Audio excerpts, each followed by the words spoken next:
snap. It's Random Man. That's right, and this is Kerron Streater, and we are here for the Definitely Amazing interview of this Caped, the Burdens of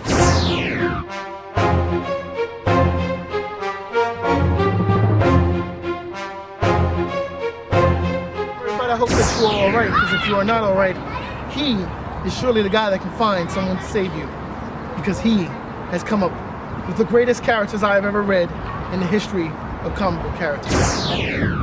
Heroes, characters, and all those good things. I would like everyone to know that my favorite character in the book is an old man who beats up on people. No, this is not Batman in his prime. This is Laurie Starr, old guy, crime fighter extraordinary. How did you come up with some of the great characters that I found in Cape, Burdens of Fate? I came up with the characters, basically how the story demanded. Cape starts off, and you can read this on Amazon.com, so I'm not really giving away any spoilers.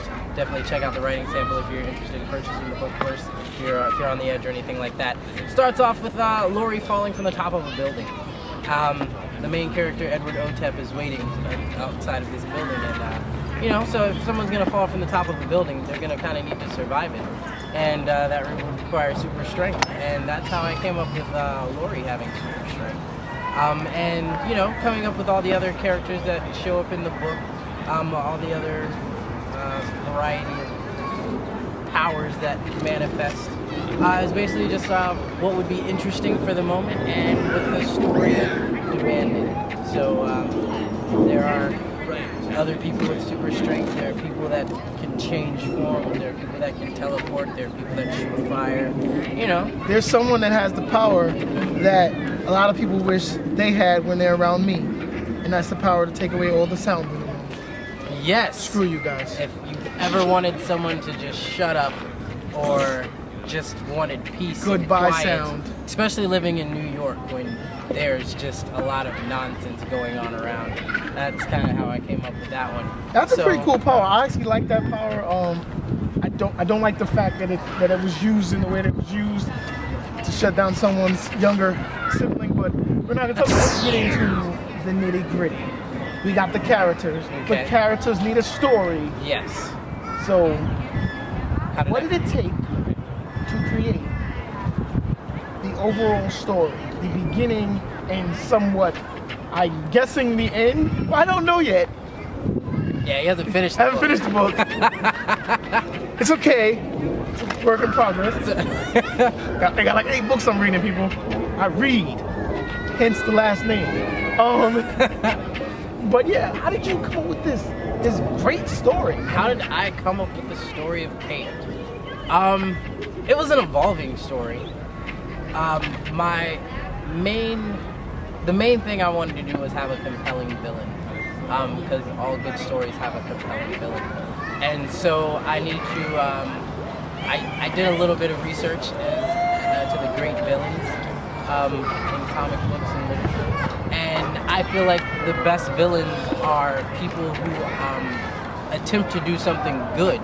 They just go about it completely the wrong way. So first I wanted to find a good cause for the villain to have, and that cause is betterment of all for all humanity. He wants to eliminate all the troubles that plague the world today. And you know, so he feels that the way the world is, it's just not working. The monetary system's not working. Politics just isn't working, and now with people developing all these crazy powers, that's going to throw things completely out of whack, as you see happening in this story. There are, you know, people that find alternate ways to make money because of their powers, you know, things like that. Talking about thievery, people. Yes. Thievery. Or you know, things like that. So yeah, the main story came about by finding an awesome villain that people could get behind, and kind of, you know, maybe hope that he achieves his goals. Now we're in the middle of having a conversation with you about something totally different. We get an idea, and then say, pause, pull out his phone and start writing. Now, he didn't tell anyone what he was writing. He just kept saying, I'm writing a book. Shush. And he would do that at the most weirdest times. But it came together in such a fantastic book. Since we've had conversations about this before, we're gonna talk about superheroes. Okay. Kerron likes our little thing that we did with Iron Man versus Batman. He had a lot to say about it, but he, like some of you people, never put it on the but let's talk about who are your favorite, because your team in the book is like banded together by glue. They're hanging on by a thread. Makeshift team. Who are your favorite makeshift teams in the comic book? Hands down, I would have to go with the Flash is on there, and anyone who knows me knows that the Flash is my favorite. Yes, yeah, Wally West, not Barry. Barry was before my time. He died in the 80s. I'm really upset that he came back, and now Wally's nowhere to be found. We're not going to get into that. That's if you're reading the new DC 52. Now, if you're not, we just spoiled it for you. And you're like, what? Teen Titans, but more so the one from Young Justice. Yes, yeah. Young Justice. Nice. If we're just gonna go with like superpower teams, I'm gonna step outside of comics. Alphas had a really good team. Alphas was on the Sci-Fi Network, and apparently not enough people watched it because it ended on a cliffhanger, and they're not gonna renew it for a 3rd season. Just like Young Justice, which means all my good TV shows involving superpowers are now off the air. Just like they're doing that with superpower shows a lot. Heroes, having the heroes kind of ended, and we're like, what? Well, yeah, Heroes, it got all messed up because of season 2 and the writer's strike. But, so yes, there's the Justice League, there's Teen Titans, there's Alphas from the Sci-Fi Network. I like Cape already. Okay. I'm getting the feeling that I'm going to really, really like the ending. Okay. Because this is streamlining towards a very fantastic ending. Mm-hmm. So here's my question. Is Cape the last of what we're going to hear from these characters? Or can you explain that or not? Can we delve into that? Oh, no. Cape is the first in a series of 3 books. So it'd be Cape the series, the first one being the Birds of Fate. The second one I have yet to settle on a definite subtitle. Yeah, maybe whatever. I've yet to settle on what it would be called. Is there a character in the book named Randy at all?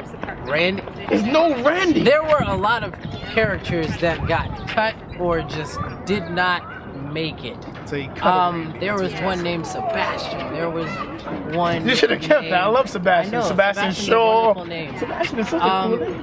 There were a lot of characters that did not make to the ending for a lot of reasons. The first draft of my book had far too many characters in it, and so I decided to merge some, get rid of some.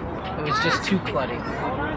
So that's how I did that. I mean, not everyone I know, but you were there when I was looking for names. Yeah. When I was looking for names, I would go around our place of work and I would just be like, what is your name? First, middle, and last. And I would just have entire lists of names.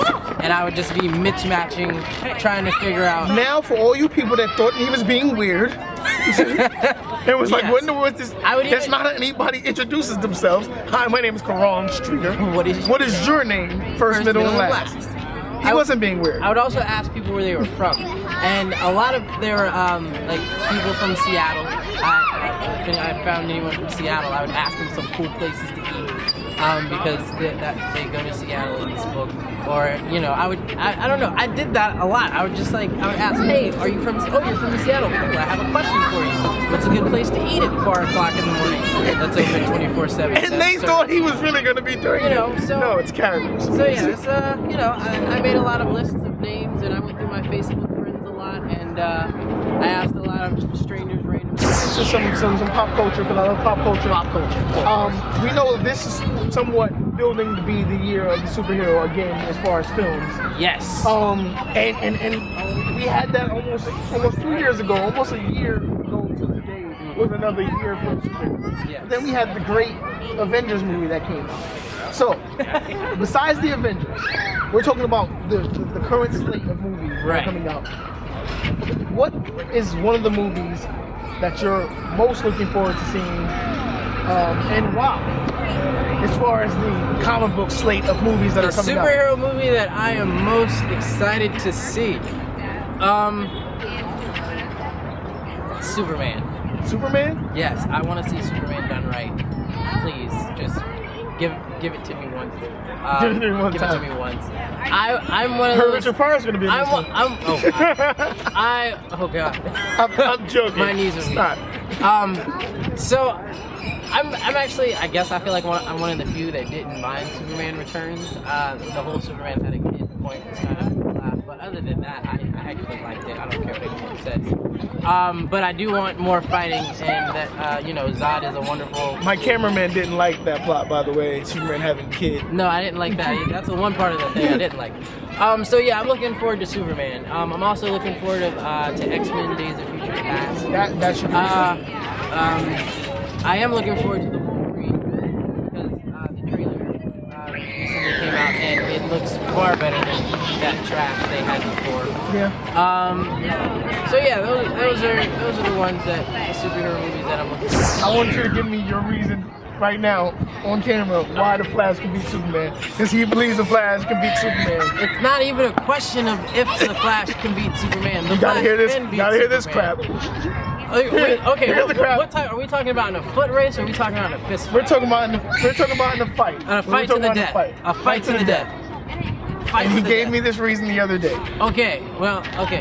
Now I'm gonna use pre-52 Flash, Okay. Wally West, Pre-52, Wally West. because I haven't read any of Barry and his new whatever. The reason why Really hates Wally West could beat Superman to the death is because Wally West had the ability to steal speed and turn people into living statues. He could do that, then he could run and get some kryptonite and then just leave it next to him until the man dies.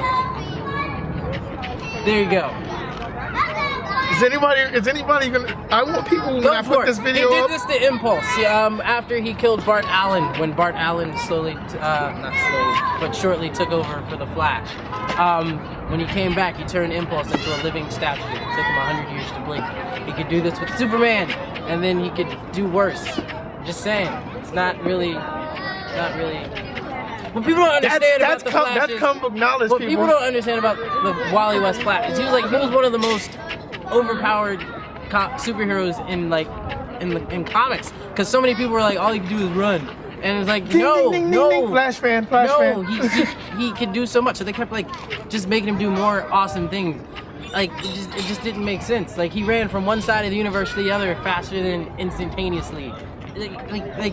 Who thinks come on? Even I'm come on, really? Faster than instantaneously from one side of the universe? The universe, not the galaxy, the solar system, fucking universe. One side from the other. Someone even asked me, Alvin, Alvin's the speedster in my book.